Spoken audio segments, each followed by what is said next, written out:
Okay, for heads up, Saturday I'm heading out of town. I won't be back until probably Sunday afternoon, probably. So if Love Live does come out on Sunday, I'll probably review it late. There. So this probably be the last video I'll do until I head out of town. Well, go to work, then out of town. So there you go. So this episode was split into two parts. Part was very informative about the history of the Asakura family, their true goal, and what they're meant to do. In the second half was pretty much a good, very good character development that made Horo one of my favorite characters within the series. You know how much I love Ryu, but at the same time I also like Horo. And I think the next one is Joko as well. Choco Love, which is very good. Now, going into the Asakura family, back in the day, status, title, family, redemption, all that stuff to do with Asian culture and other cultures as well that are not Western, where most Western culture now, we're not bound by family names or ties like that. If the father did something, we're not inherited by the sins of the father or mother. Because that's how it is most of the times. And I say, thank goodness. Anyways, Hal was a prodigy where he was able to master the pentagon, or the pentagram, the five elements that create the control the very will of nature itself, which was pretty high intense. Some people can only master at least one, let alone two, but to master all five of them showed what a prodigy he was. But for some reason, when he went to the land of the gods and he came back down, he changed. He probably saw the truth of this world, and he heard about the shaman fight. Therefore, he decided to reincarnate himself 500 years in order to become, his goal to become Shaman King. However, he was stopped by the Asakuras, and then he's doing it again as well. This time proving that he has his dead straight goal, where he can actually take control of his master, his soul, even in the afterlife. When we die, we have no control over ourselves or who we are. We can reincarnate, go to heaven, hell, whatever it is your religion may be. But when you master apparently that pentagram, you control your own destiny. You can see the future, probably even read minds, all kinds of crazy stuff. Because you pretty much master the secrets of life itself. So the door is limited to you. However, except for one thing, controlling all destiny.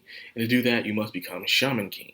So he wishes to become Shaman King or do that, but he stopped because he wants to make a world just full of shamans, which is still flawed. It's like wanting a world full of humans, knowing no matter what you want, they're still going to have desires of that higher sentient thinking mindset. They're going to be greedy. They're going to be stingy. All that stuff. So whether you have a world full of shaman or a world full of mutants like an X-Men or whatever you want, there's going to be a problem unless it's a hive mind. It's the only way for it to have true peace. Or maybe Hal just wants to get rid of all humans. That could be it too. But we'll have to wait and see. So they even have his entire underground temple just dedicated for him. Even keeping his pretty much a tomb, you could say, is a tomb. And they even have his book, the book that pretty much tells you all his secrets, all the information he's written down, and it can only be passed down by the Asakuras. So now Anna's true task is to take the book and also give it to Yo as well. And they also sent Yo a package as well to help him out. But the only thing is why didn't you Ben give it to him? I understand you not wanting to tell him about how, probably a lot of pressure. You don't want him having a different outlook on what he must do in order to become Shaman King. That was probably it, instead of him. He'll be more focused on becoming Shaman King than him focusing on defeating Hal. He wanted Yo to have this direct method towards Hal, which I can see why. And then, now I'm answering my own questions. He pretty much did this, so he even gave him the book. I was kind of like, why did you just give him the book? Well, of course, the Guardians and stuff that were protecting it, the Shikigami. But then I wondered once again, maybe it's for Yo to see how and for him to develop his own mindset of what he feels about his twin brother. So that was probably it right there as well. that was the entire thing. Is for Yo discovers this thing on himself, his own self-discovery of his own journey, which is pretty good. So it's funny how I kept asking all these questions, but the more I thought about it, the more I ended up answering them instead, which is good, instead of just not knowing or waiting for someone else to answer me. I found my own answers, so yay me. So now Anna and Tomoe and the spirits are off to give Yo the book. Now, the second part was also good. Horo, Horo and his spirit, Koro. Koro got a little jealous because Horo was, giving compliments to Morphine, but sometimes female spirits are fairly jealous. Male spirits are jealous too, but So he went out snowboarding, got an accident, out for 3 days, and the fact that them like, he's okay. No, this nigga was out. If it wasn't for a ranger, he would have been just broken bones and everything. But nope, he got taken care of by, I kid you not, Bluebell. Her name is freaking Bluebell. Like, really? Oh my goodness, that's as country, that's as southern country as you can get. Like, Bluebell ice cream, man. I can already see the mayor wearing a fancy suit with a hat and a cane, speaking like a Catholic priest. My goodness. When I heard that name Bluebell, that brought back all kinds of imagery. So, this was pretty much Horo's perspective on nature. Of all the other members inside of Yo's group, Horo is probably the one that's most close to nature.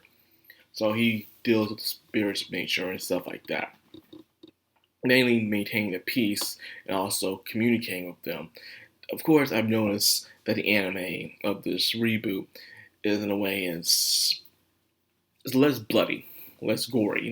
They take some things out. For instance, there was more blood on Horo, and also when the bear was licking his wounds, which I don't think it was his arm, it was his stomach. I can't remember, but I do remember that he was pouring sake on the wounds, saying that sake goes well with wounds.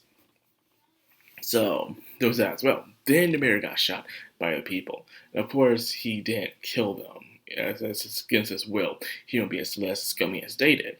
So then again, you see this perspective of humans and nature, even though we're part of nature, and there's this rule of the weak the weak are crumpled by the strong, which is true.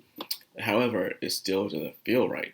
Horrors live by these ideals, but at the same time, he's conflicted with them, but which is only natural because you're still human. Even though we're a part of nature, we are still our own thing. We have become a far more sentient of mindset compared to the other creatures on this planet. So until we meet another creature that's just sentient or even more, we'll still be on the top of the food chain when we want to. So he sees this thing where he's trying to connect with nature, and it can be frightening, but at the same time it can be understanding. Nature don't do things without reason, where sometimes humans too sometimes do things with reason as well, whether that reason is good or bad, like hunting down creatures just for hobbies, but not nothing to do with the creature at all when you're done killing it, not harvesting it, not taking out its organs, not eating it, not even using its fur as a coat or using its head for a trophy. You just kill it just because you want to say, yeah, I killed it, which is kind of messed up. It's no different from some child or person killing squirrels and dogs to killing a bear. It's a hobby. You like killing animals and creatures as a hobby? That's kind of sick when you really think about it. But hey, I'm not up for that discussion. It shows how disgusting is of humans, and yet the sympathy of humans, same time as the cruelty and dangers of nature, but yet the peacefulness of nature as well, showing both good and bad sides of each spectrum, which is nice. It shows both sides are conflicted, and it's hard to tell which side is the best side. Maybe there is no good or evil side. They're just sides that you identify as, and that is it. Each person might see more than two. Some might see 3 or 4. Who knows? It all depends on you. So, much as I did like the information dump we got in the beginning, I did enjoy Horo's story better. Because it's good character development, Everything resolves in a happy ending. It resolves into just ending. These things just happen, and there's no control over them. The poachers got away. They ran away, and there's nothing they could do about it. They probably got arrested. Who knows? Yeah, they probably got arrested. But that's it. They're not going to get killed for taking out life because to them, an animal's life is not that worth of value, which kind of sucks. to some people who are in kin with nature. So, yeah, it's a total good, weird taste in your mouth, which I do prefer sometimes in my shows and stories. So anyways, that's all I got for this video. I hope you guys enjoy it, and if you did, like, comment, subscribe, and of course, hit that bell icon. This has been the Mad Crown on Anime, signing out.